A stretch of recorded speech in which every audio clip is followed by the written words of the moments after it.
దోచేసే వాళ్ళ దగ్గర డబ్బులు ఉండవు, కానీ డబ్బునిచ్చే వాళ్ళ దగ్గర డబ్బులు ఉంటాయి కదా. అందుకని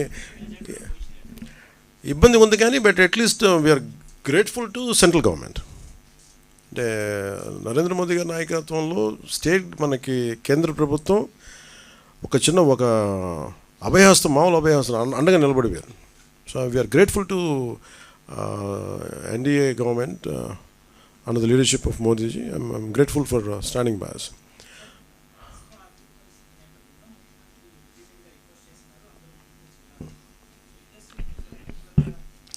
ఒకటి I tell you what is film ఇండస్ట్రీది ఏంటంటే, ఇప్పుడు మీరు చూస్తే మీరు డబ్బులే మాట్లాడాలంటే జగన్ గారి దగ్గర ఎక్కువ డబ్బులు ఉంటాయి.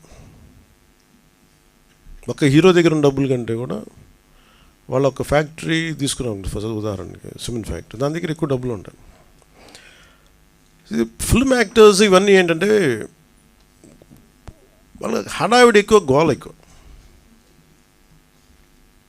అంటే సంపాదించే డబ్బులు కంపారిటివ్లీ, నేను చెప్పే డబ్బులు సంపాదించడం నేను చెప్పట్లేదు కదా, సంపాదించే డబ్బుల కంటే కూడా ఆ హడావిడి అంటే 10 లక్షల మంది జనం వచ్చారు కదా అని చెప్పి 10 లక్షల కోట్లు ఉన్నాం అక్కడ.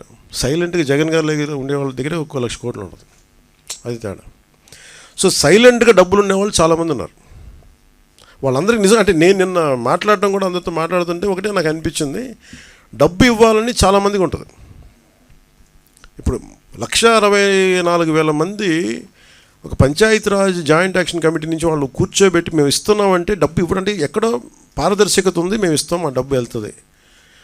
అది ఒక 10 కోట్లు రేపు పొద్దున్న ఒక కార్పొరేట్ సంస్థ ఇచ్చినా లేదా ఒక వ్యక్తి ఇచ్చినా అది ఇచ్చే డబ్బు ఆ వ్యక్తికి చేరుద్దు అనుకున్నప్పుడు చాలామంది ఇవ్వడానికి సంసిద్ధంగా ఉన్నారు. అలాంటి ట్రాన్స్పరెన్సీ ఒక ప్రయత్నం చేస్తున్నాం. సో దానికి ఎగ్జాంపుల్ నేను ఏం చెప్పానంటే, ముందు ఎఫెక్టెడ్ 400 పంచాయతీల్లోకి నేను ఒక పంచాయతీ ₹1,00,000 చొప్పున నేను ఇస్తే అది ఎలా ఖర్చు పెడతారో నేను చూద్దాం. It's a way of donation.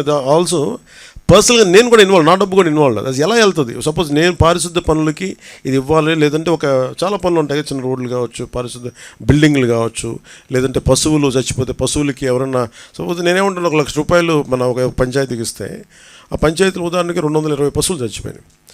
ఈ 220 పశువులకి ఈ 400 పంచాయతీలు జరిపి ఈ పశువులే కొనండి, నా బడ్జెట్ ఇది, నా ఇచ్చే డబ్బు అంతా ₹1,00,000, ఆ గ్రామంలో 10 పశువులు చనిపోతే 10 పశువులు కొనండి.